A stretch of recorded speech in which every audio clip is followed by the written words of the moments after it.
Hi folks, I'm Alan Watt and this is Cutting Through the Matrix on November the 1st, 2015. This is part 2 of an episode I did last week where I talked about totalitarianism being the opiate of the intelligentsia. And intelligentsia have in all ages basically been advisors and so on that have coteries of friends of similar minds who want some kind of revolution where they can set themselves up in power naturally. Today, we have that going on naturally. They're actually used at the lower levels, but you'll find that academia is completely on board with transforming society into the way they want the world to be run by themselves naturally, the scientific community. And that's why you have all the nonsense about global warming and etc.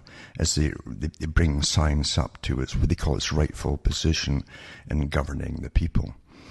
So you'll find lots of literature out there on that too. Of course, I've gone through so much of it over the years, I can't be bored going over it again.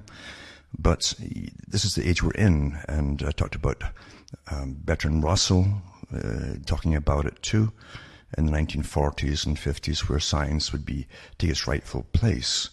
And if there was going to be a tyranny, he said, I would rather it be a scientific tyranny. He also said a scientific tyranny would be utterly ruthless. It would demolish all the old norms and bring in the new, completely way of living actually, a new way of life for every single person and for this global system. You understand what power is, remember. Most folk can't understand what power is because in their own lives they're pretty limited in power. You have so many agencies above you with more power than you, and you're all subservient to them basically. They have authority by law over you. And we obey in many, many ways. We can be coerced into obeying by fear and the threat of reprisal upon you. And you can also have economic control. It's a big one, economic control. That's what they used in Britain and countries like that across Europe to have less children after World War II, for instance. They made it almost impossible for a lot of families, the working class families too, to really basically maintain themselves with the actual numbers of reproduction.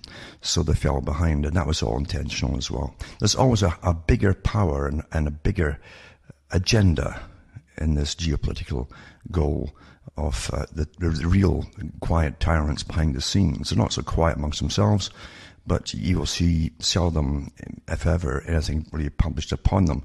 They have lots of front groups, and they get what they want and get away with it by simply not appearing so much in the newspapers. And last week too, I started off by a letter that was exchanged between George Orwell and Aldous Huxley, guys who wrote in their novel systems, their novel books, I should say, about totalitarian systems. Remember, they lived through an era of totalitarianism with revolutions beginning, well, even in the late 1800s into the early 1900s, and the Bolshevik Revolution and the introduction of communism, which came out of it, which was really, again, another front for a small group of people to take over and run the world, what they called scientifically. And they were utterly ruthless indeed in the Soviet Union.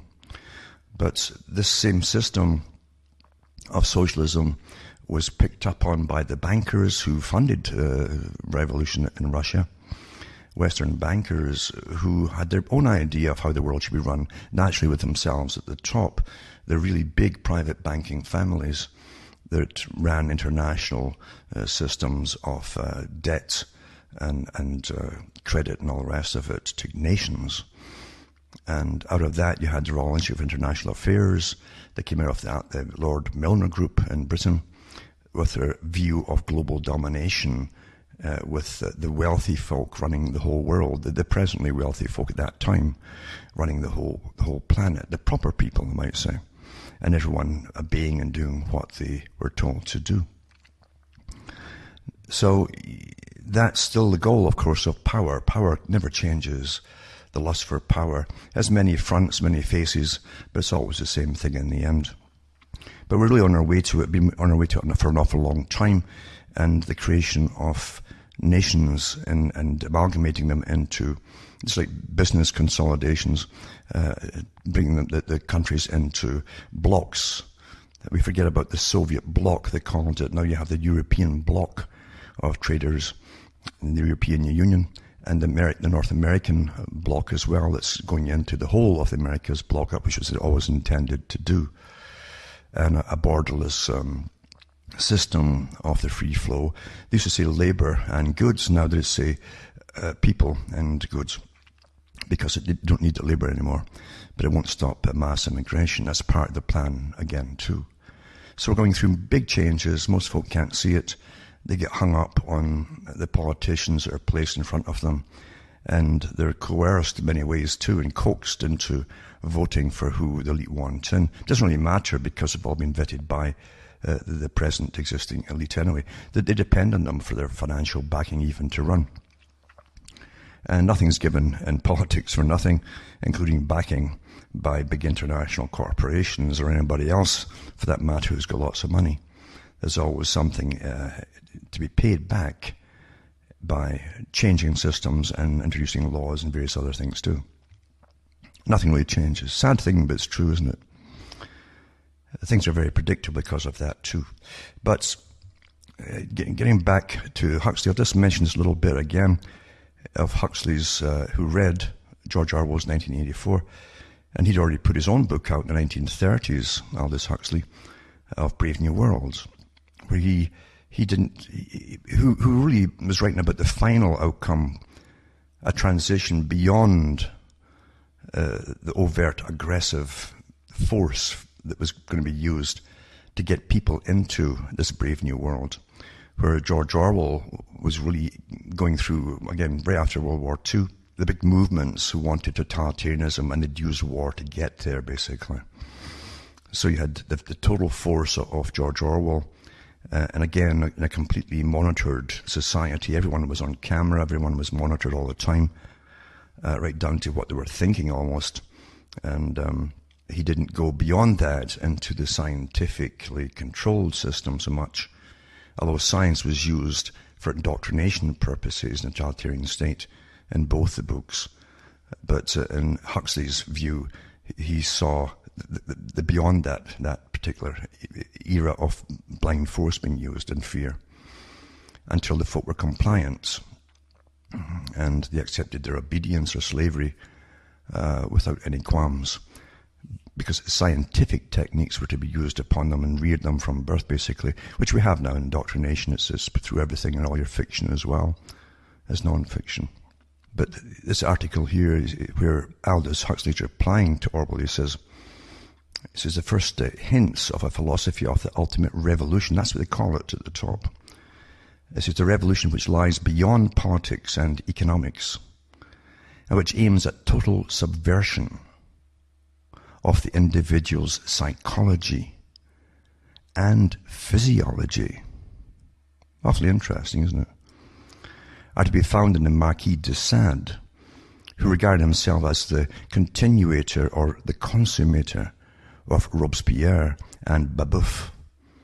The philosophy of the ruling minority in 1984, so he's criticizing 1984, is a sadism which has been carried to its logical conclusion by going beyond sex and denying it, where in actual fact the policy of the boot on the face can go on indefinitely seems doubtful.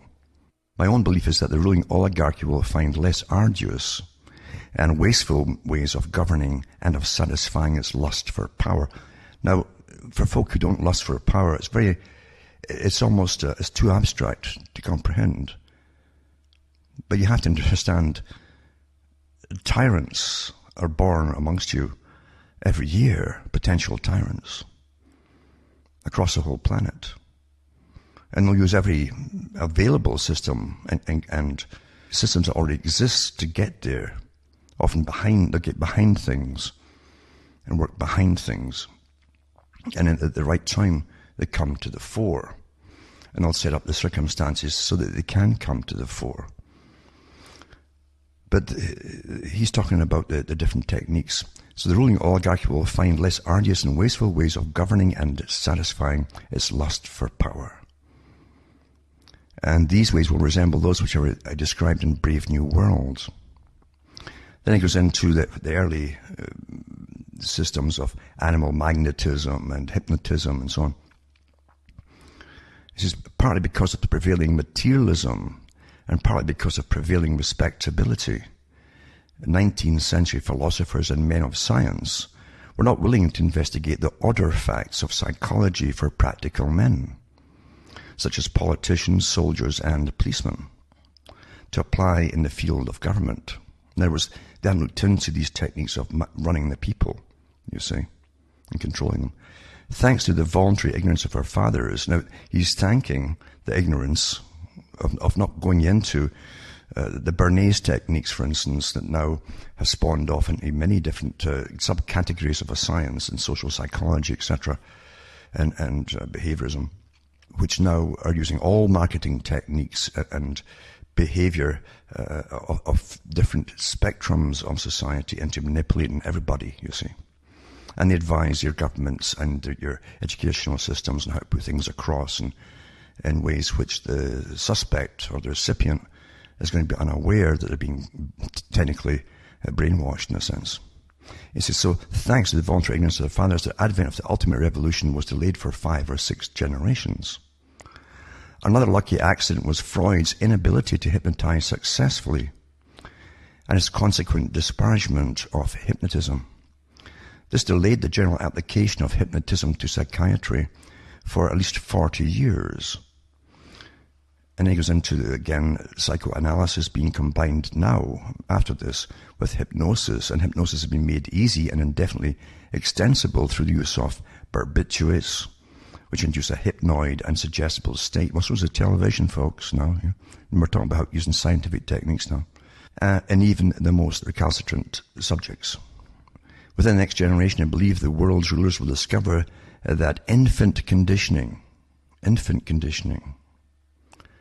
there's many studies about the womb and how the baby reacts inside the womb to all kinds of different kinds of music, how it'll adapt even to, initially it'll move all over the place inside the womb and during pregnancy to certain loud things like rock music and then rap music. But eventually when it realizes it's not going to, this thing goes on without harming it, it'll adapt to even that. So it's in the womb. As instruments of government, then clubs and prisons, and the lust for power. So he doesn't deny that the lust for power will always be there amongst the ruling oligarchy. He says that the lust for power can be just as completely satisfied by suggesting people into loving their servitude as by flogging and kicking them into obedience. In other words, I feel that the nightmare of 1984 is destined to modulate, to change gradually into the nightmare of a world having more resemblance to that which I imagined in Brave New World. The change will be brought about as a result of a felt need for increased efficiency. Meanwhile, of course, there may be a large-scale biological and atomic war, in which case we shall have nightmares of other and scarcely imaginable kinds.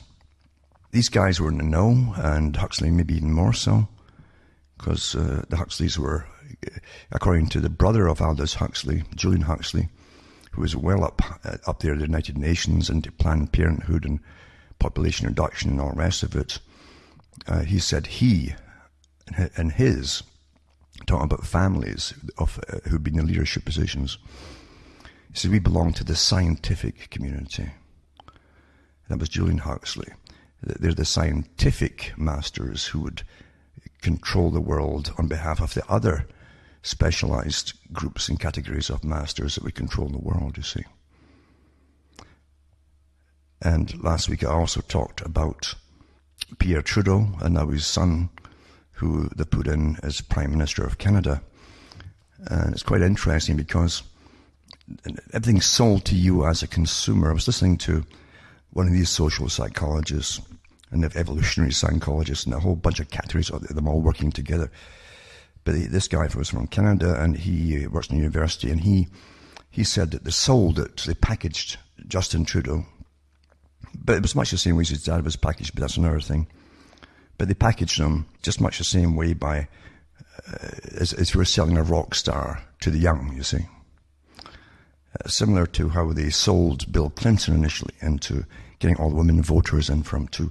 Justin Trudeau said this psychologist, he says, he's a pretty boy. That's his actual words. And he says he's the kind that they would use to make a music star, for instance. And all the young girls would scream and go crazy over this image of the pretty young boy, the pretty boyish features, you see. But not manly, said the psychologist. And that overrode the politician's actual failure to answer anything in a kind of manly way, you see, during his running up for the election. And that because people voted for his appearance and for, a young, trendy guy, etc., and etc. So that's how they voted him in. So science was heavily used to get in Pierre Trudeau. But they use these characters for, doesn't matter if it's left wing, right wing, or it's all the same to me because it's all planned long in advance. In fact, I'm pretty sure many of them are groomed for many, many years, and they're actually told when their turn will come. I think we definitely are in the scientifically controlled system. Have been for an awful long time, throughout the 20th century into this particular century. And I mentioned Pierre Trudeau, who was literally a communist. And remember, there was even articles put out at the time, I think, where they said that the communists were told outside of Russia not to say they were communists. They're under different party names, and they would get into power by deception. And oddly enough, when Pierre Trudeau got in, he says, we did it, we actually got in. But he was talking to the fellow travellers that they actually got him in way back years ago. And he drastically changed Canada too with his policies. So now you have the son of Pierre Trudeau, who again rode the coattails, according to that psychologist, of his daddy. And if it had been another 30 years, nobody would remember his daddy anyway, so they wouldn't vote for him. So you ride the coattails of your daddy, who was also sold as a kind of superstar type. They had him with a broad brimmed hat half the time, ridiculously broad, and a kind of almost a Sherlock Holmes type black coat on, and he'd whirl for the cameras and pirouette and things like that. He was meant to be trendy and with it and hip, as they said back then. So now they've given him the pretty boy image to get Pierre's son in. And you have to remember that whoever they put in really, generally, not always, but generally, they're simply told what to do by their advisors and so on. Pierre Trudeau was far sharper intellectually and a great debater, spontaneously so in Parliament, than I think Justin Trudeau could ever really be. But that doesn't matter. They've got in the guy who's going to push the next phase of globalism for Canada, and for sustainability, and for the carbon idea of global warming, etc., and all the taxes for the big corporations that are going to benefit from swapping all these carbon credits, etc., and changing the way that we live, again, scientifically, the guys behind them. Last week I also touched on an article, a good article too, which is kind of similar to what I'm heading at here, and it was by Peter Foster, Justin Trudeau and the China Derangement Syndrome.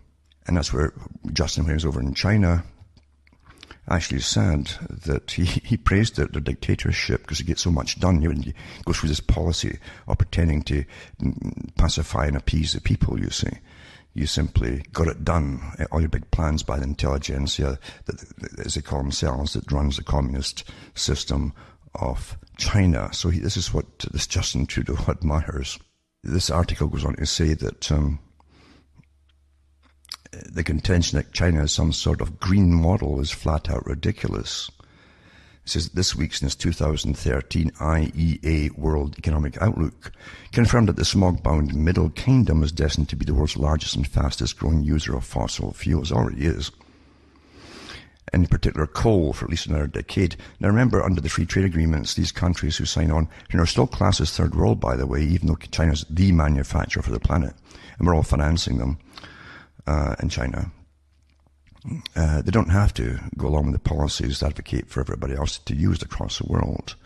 because they're classed as third world. India is the same, and every newcomer that gets the same status under the World Trade Organization doesn't have to start paying taxes on anything to do with carbon-related or climate change until they say that they're now completely self-sufficient. Anyway, it says dictatorship, that is control of people's lives, has always been the central motivating force of leftist ideology. Praise for dictatorship as a more efficient and even more moral system has a long history among not just fellow travelers and useful idiots on the left. Prominent economists such as Paul Samuelson thought it inevitable after World War II that Soviet communism would outstrip the West. As in his younger days, Mr. Trudeau's father, Pierre Trudeau, declared, "We have a great deal to learn from the Soviet Union." As Liberal Prime Minister, he was an unabashed fan of both the Castro and Mao regimes. In the wake of the 1989 Tiananmen Square massacre, he took Justin and his brothers to China, where he was treated as a hero. Remember, the son's now Prime Minister of Canada. It says, support for dictatorship tends to be based on power lust or economic ignorance, even on the part of noble economists. It went through a bit of a rust spot in the wake of the Soviet collapse, but has already been building a new head of steam in the environmental movement. You understand how things change? The agenda goes forth. It's got many, many Trojan horses. Many are on the go right now. This sexual equality, all these different equality things right now are really Trojan horses off the left. This is the enormously influential 1972 book called Limits to Growth. This is where they wanted to deindustrialize the West altogether. Calls for a totally new form of society with much greater restrictions on human freedom. Isn't it amazing? And here we have it. We need 2001 to make it happen. In 2012, One-Off Limits, authors Jorgen Randers produced another book called 2052, launched at the annual meeting of the World Wildlife Fund, in which he specifically praised the Chinese model and expressed concern at the possibility of counter-revolution. So they have to be put a lot of work in a totalitarian system under whatever guise which we have today, which is terrorism, to stop any counter-revolution for your way of life being drastically changed by tyrants. And then it goes on to say that Maurice Strong, the man who organized much of the United Nations political maneuvering behind the climate fiasco, has always been a Sinophile, a China lover. Following his implication in the Iraq oil for food scandal, Mr. Strong moved to Beijing. It's true enough that all these guys are really tyrants as they go up there and pretend to be so moral, and they have the right to guide all of you because they're so moral, you see.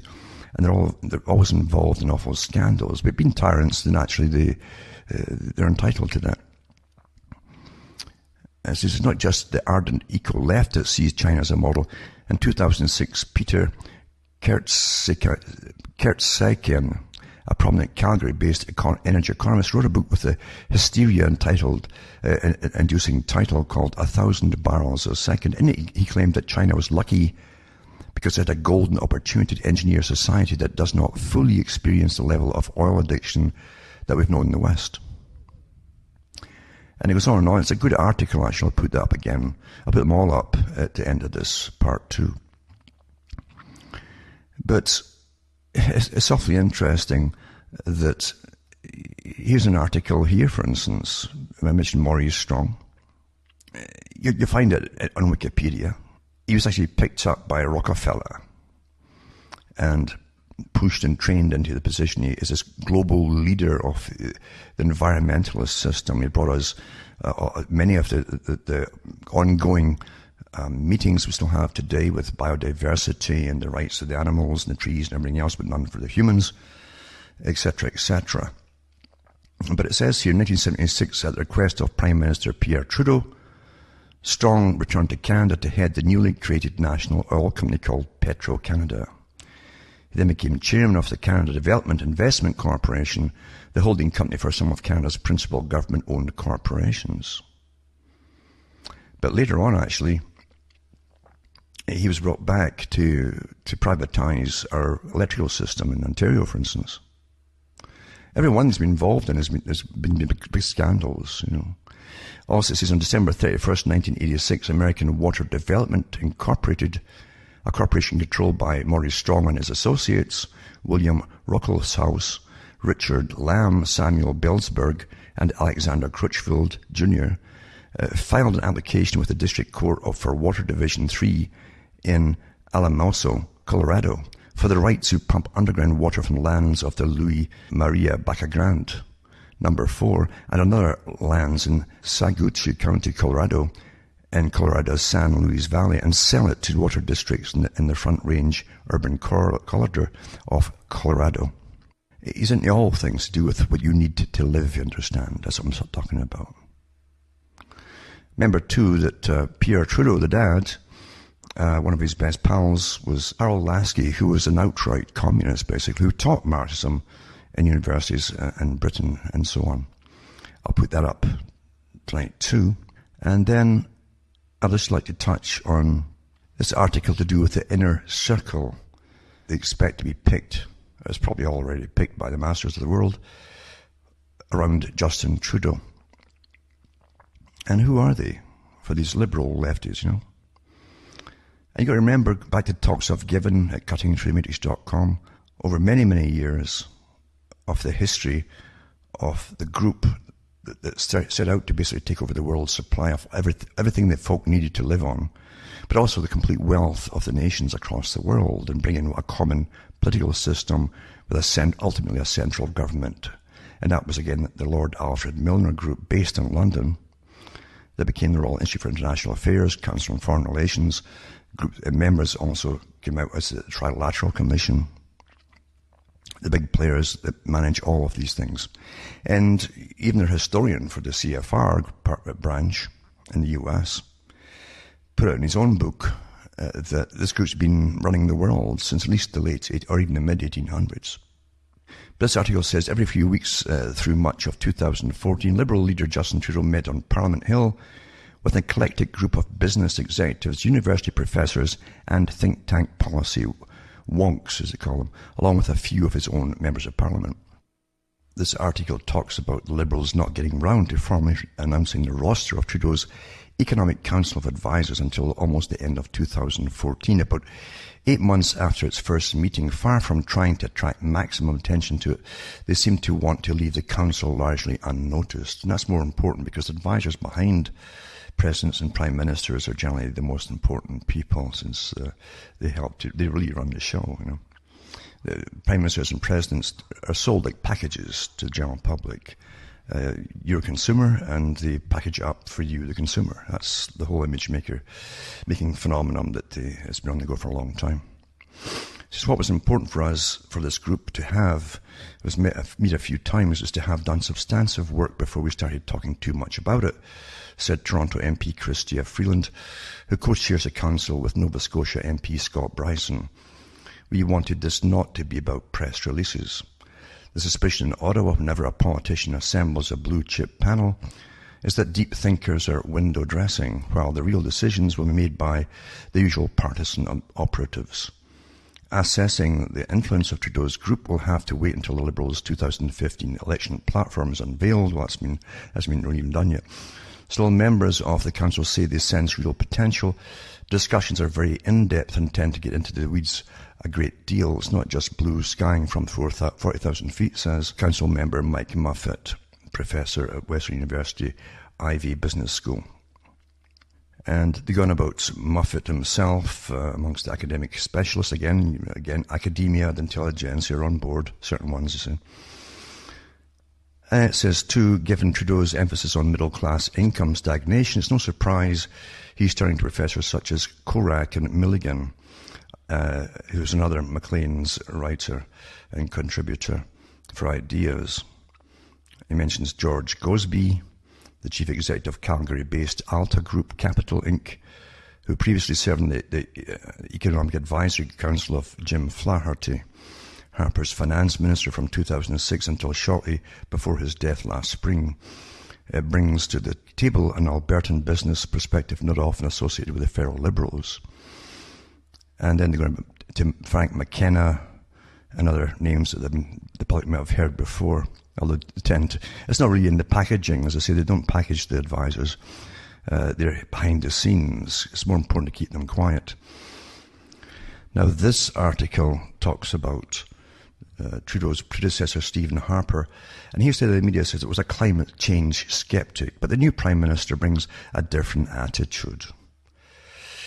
Remember that science is to control us all, and this whole scientific kerfuffle, with all the different scientists on board with it, because they're going to raise their own status into a more important status than they already have. Before, folks used to pretty well ignore the climate. It was either raining or it was dry or it was sunny. But not anymore now. It's very, very important, you see, to bring us all to our knees so they can control us all. Anyway, it says, for years, climate change activists have criticised Canadian government as a global warming laggard.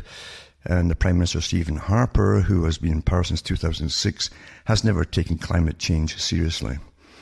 And lots of folk haven't taken it seriously because they know it's bogus. Anyway, it says, when Canada failed to meet the carbon cuts set in the Kyoto Protocol, a treaty Canada signed and ratified under a previous government, Harper simply withdrew his country, quite rightly too.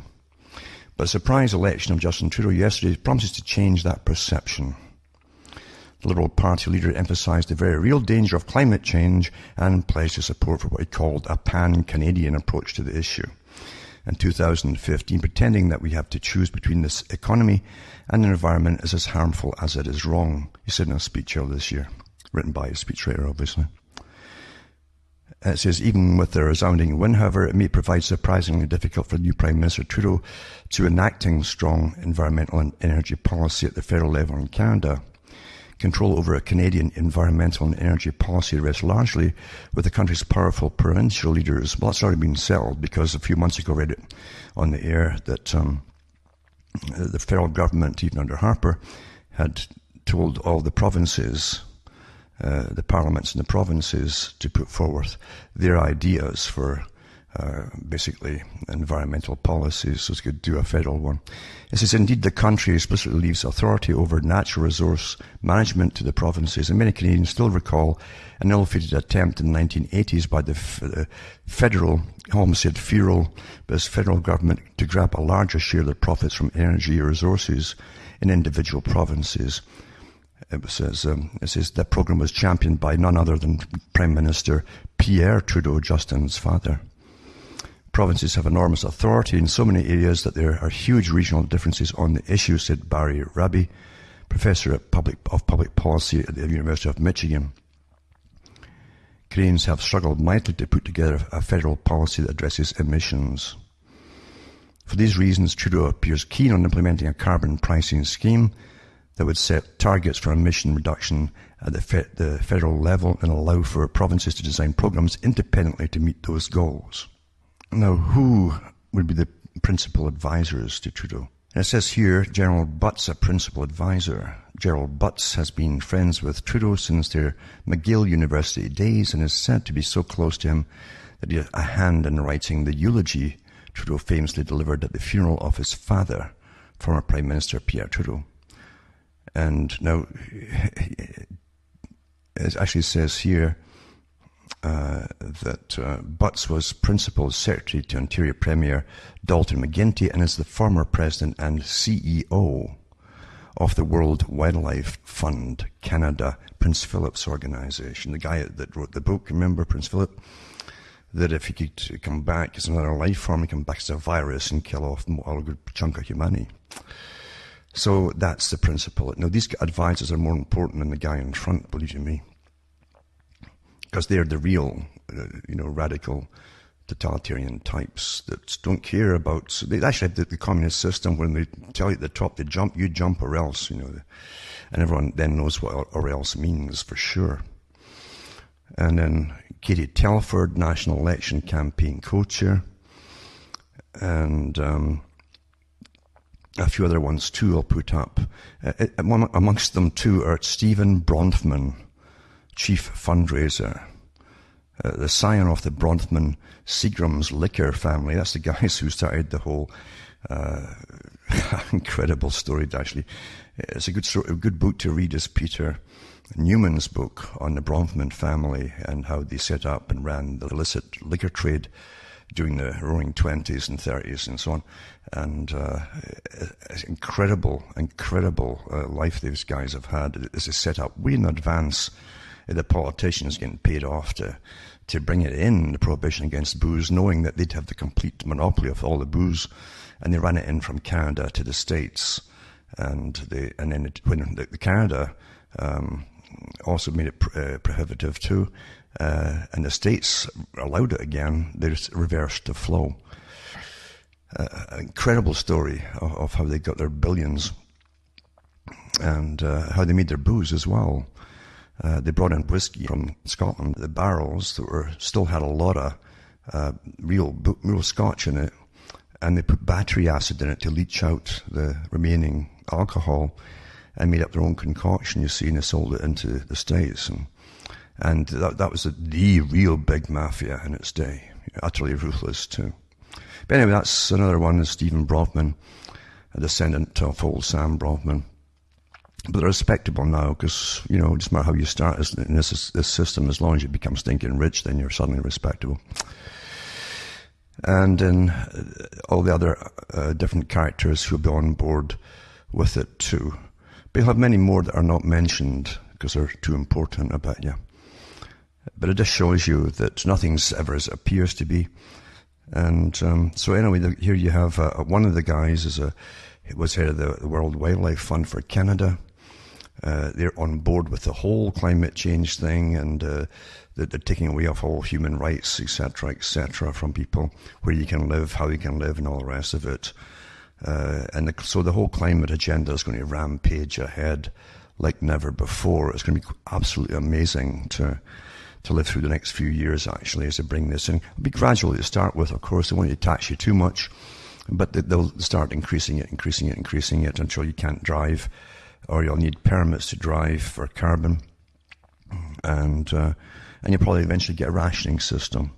And I'm sure it's worked out years ago by the World Totalitarian Movement, you see, that once they bring in the driverless cars, you'll only be allocated according to your status in society and the justification for even having a vehicle under Agenda 21. They'll have one day you jump in your driverless car and the voice will come on saying, sorry, you've used your quota of mileage for the month or whatever it happens to be, and you can't go anywhere. Remember too, the restriction of movement is a very important thing for all totalitarian systems. Always has been, always will be. But we're living through the ongoing agenda, of course, and Canada is going to go further and further into the mire as it brings in the new system. It is really interesting, though, to study the social sciences and those involved in marketing who understand behaviorism and social psychology, all of these different things. The guys who specialize in selling you things, who wrap things into packages, including personalities, all fake, of course, and sell it to you like they sell the cars. When they sell the car on a lonely road where there's no other vehicles, of course, and the thing's going over 100 miles an hour with ease and comfort. It doesn't tell you anything about the car or the maintenance or costs or guarantee of the transmission or anything like that. They sell you a fantasy, you see. And it's always been like that for an awful long time, the selling of fantasy. Something to make you happy, and they package these little pop stars up with the same kind of techniques, of course, and to try to get the women's vote on board with it too, and always, unfortunately, tends to work. And they get the young Trudeau, for instance, who's still, well, he's really in his 40s, but he looks a lot younger. And as I say, that social science professor talked about him being like a little pretty boy that they package and sell as pop stars. And as long as they get in, it doesn't matter. As long as the party gets in, and like his father has said, it doesn't matter, because once you're in, you can do what you want. And we know what they want to do, which is the whole international global agenda, of course, for their masters, who really are always behind the scenes in every single country in the world. But they still play this left-wing versus right-wing nonsense up, because, as I say, the bankers funded and set up the communist system in the first place. And remember, too, the international bankers want to control society. They are guaranteed their payments, then all their massive compound interest, etc. And they can have you living the way that they decide through their academic specialists, how you should be living, you see, instead of having free choices in different things, etc., etc. Until you get to the stage that Aldous Huxley said you get to, where the people would love their servitude.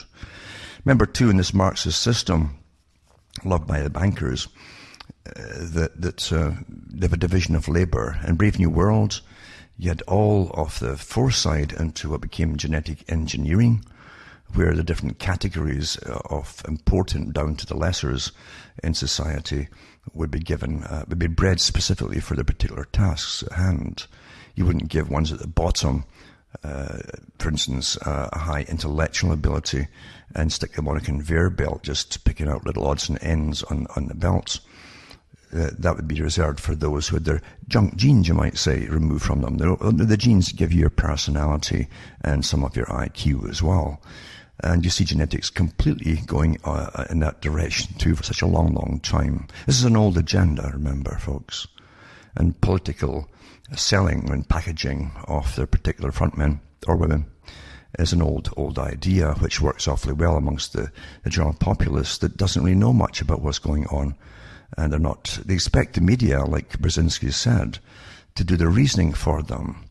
And if the media doesn't say, you better watch and be awfully careful about this person you're thinking about putting in power, because here's what they're real like, and here's what they really want to do, etc., which is destroy your country, internationalize it completely, into a very old idea of how the world should really be by international revolutionaries. Remember, most revolutions are bloodless, they're cultural. And Yuri Bezmenov talked about that too, and how they had incredible success of changing the West by changing the culture through academia and through entertainment and all the rest of it, how they could change the culture of the West and demolish that which kept it strong. And it was awfully successful. Now, I don't cry over spilt milk, because what's the point? What's past is past.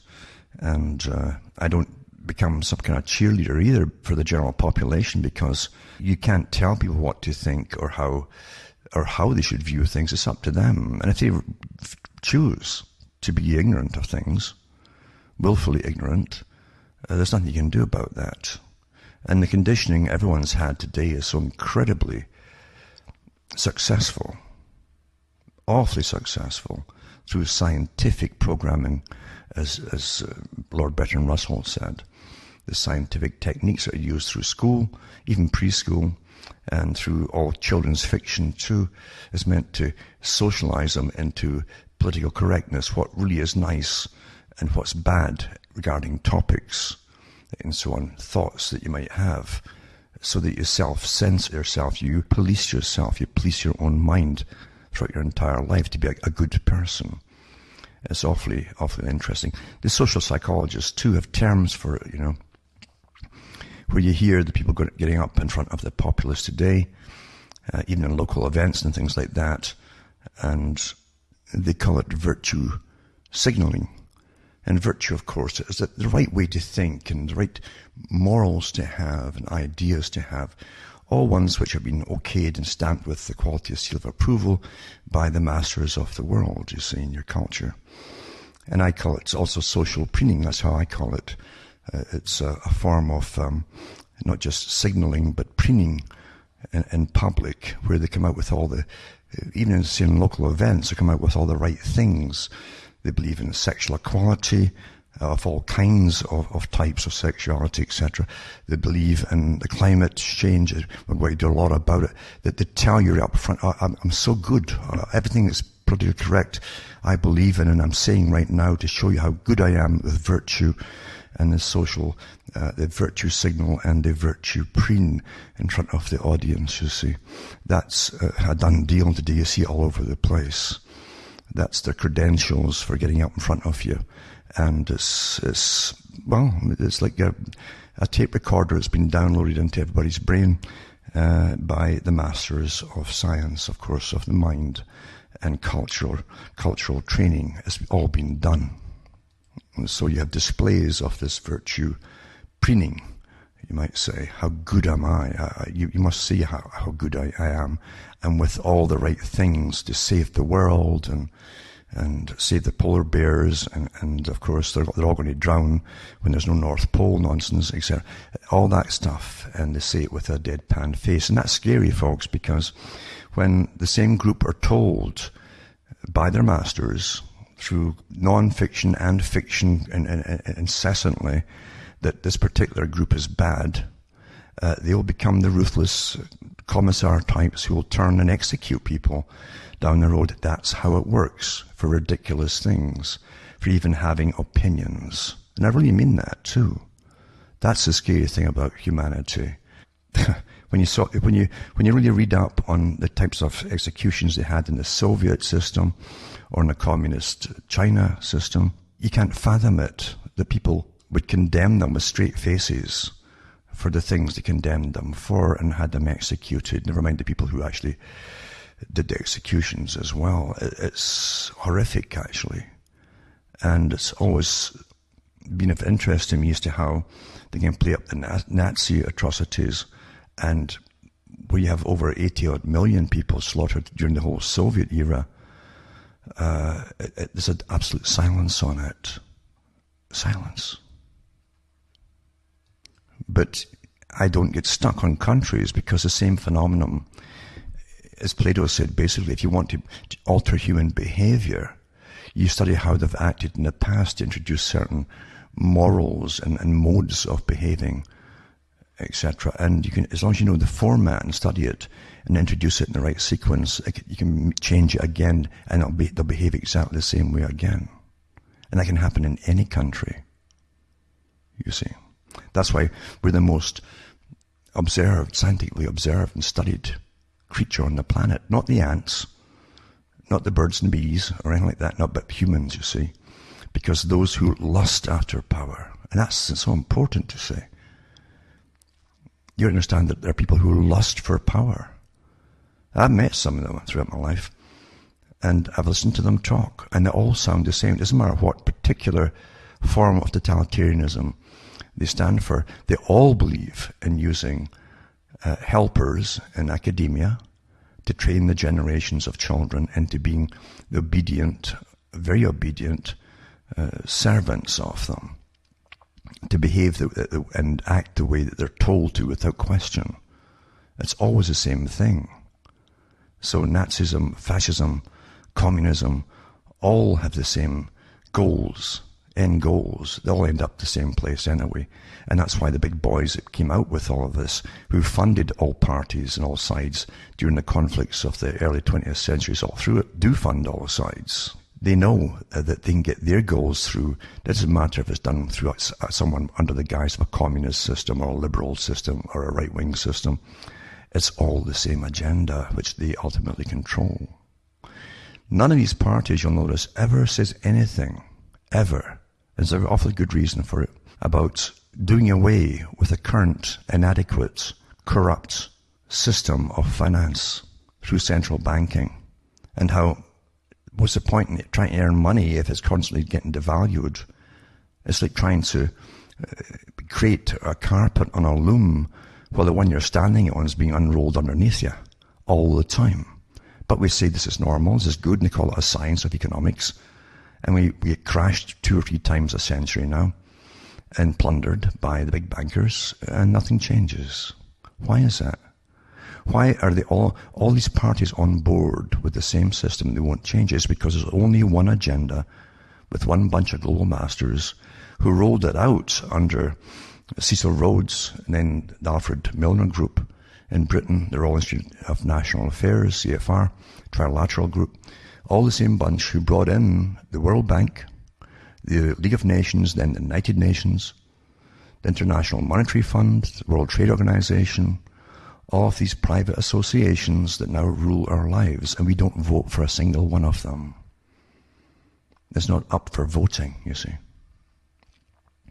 That's what's so important. It's startling, isn't it? It's all the same agenda. Only one agenda. Only one agenda. And now to get back, to finish off basically by going back to what I talked about at the beginning the letter written to George Orwell from Aldous Huxley, who wrote Brave New World, and think about it over and over again. I always do, always have done. Agreeing with all that the critics have written of it, I need not tell you yet once more how fine and how profoundly important the book is. May I speak instead of the thing with which the book deals? Again, this awfully important term, the ultimate revolution. The first hints of a philosophy of the ultimate revolution, the revolution which lies beyond politics and economics, and which aims at total subversion of the individual's psychology and physiology, are to be found in the Marquis de Sade, who regarded himself as the continuator, the consummator of Robespierre and Babeuf. He was a massive sexual pervert. What do you see today? Well, there's no perversion anymore, is there? They've thrown the term out the window, of all kinds. The philosophy of the ruling minority in 1984 is a sadism, which has been carried to its logical conclusion. Remember, you can make them happy, obedient servants by using sadistic tricks on them, and they don't realize that by going along with it, all they're basically their virtue signaling, and I call it virtue social grandstanding and preening in front of the public. They're actually mocking you all if you don't go along with it. And there's always fear behind it if you do say something contrary to it as well. By going beyond sex and denying it, where in actual fact the policy of the boot on the face, that's what you're partly under that, and a big way under Huxley's way now of the indoctrination process, partly by the boot in the face can go on and definitely seems doubtful. My own belief is that the ruling oligarchy will find less arduous and wasteful ways of governing and of satisfying its lust for power. And these ways will resemble those which I describe in Brave New World. And then he goes into, again, how he looked into animal magnetism, hypnotism, and struck by the way in which for 150 years the world has refused to take serious cognizance of the discoveries of Mesmer, Braid, Esdale, and the rest. Now today, I've gone into many times in different shows, but today I've mentioned the techniques that Bertrand Russell talked about with his 2 books on science, basically, and how they can control everyone through specialized indoctrinations, so that the subject will never be aware they're being indoctrinated, in fact. So go into cuttingthroughmatrix.com website, remember, folks, and you can get incredible wealth of information that I've done over many, many years from guys who helped set up this present system, including indoctrination processes when they started and when they were well underway, and bringing you up to date today. And remember, too, when you get in there, it'd be a good thing if you'd certainly help me out by buying the books and discs or donating a few bucks at a time, because so many people are using the website all the time and all this archive of information, which is free. And they tell me a lot, actually, about people too. Because what is their value of getting all the information, which they use in their own books and in their own shows in North America and so on, and outside? But what do they think of the society they want to actually, they may think they're actually fighting, or they're against it in some way or another, when they won't even contribute something to someone who has suffered a great deal over many years to get all this out. And you see, if you don't think about things or people, you are pretty well doomed, aren't you? The problem with the world is this world is so materialistic today. And we can be happy in our own delusions. We can delude ourselves into thinking everyone's doing okay, when they're not doing okay. That's called willful ignorance. That's really, you know certain things there, but you decide to be willful. I don't really want to know. How many times have you heard that about major events or topics that are coming up? They don't want to know. I don't want to know. Oh, that upset me. I don't want to know. That's willfully ignorant. Here you are with all of the facts that are going to affect all their lives in the minutest to the most drastic ways. And they don't want to know. that might burst their happy bubble. The bubble that's been created by the system that indoctrinated them, and they live inside of it with their little hobbies or whatever else they do, and they don't care about what happens to other people. So you got to think about it. You got to really think about it. And for all the people I've used that lived long before me, they helped put things together, and I had to spend years and years and years, a whole life actually, studying it. And I started very early studying what really was happening. It's like, I want to know why the world was wrong as I saw it. How could Britain, this Great Britain they called it, that ran a good part of the world, how come most folk that I knew were utterly broke and working class and lived at a real austerity level, which you can't imagine today, but you're going to be taught it gradually over the next few years. What happened to all that money? Who did profit from it? Who benefited from it? Who gave their lives for it and all the rest of it? You see, so I did an awful lot of studying. I came out with the Bertrand Russell books and all that on the air years and years ago, and it's been copied by other hosts that even adapted my bio into theirs. Quite amazing, isn't it? So you can influence so many people, but you don't get a penny from them. There are some out there who do occasionally donate to me, and that's awfully nice of them.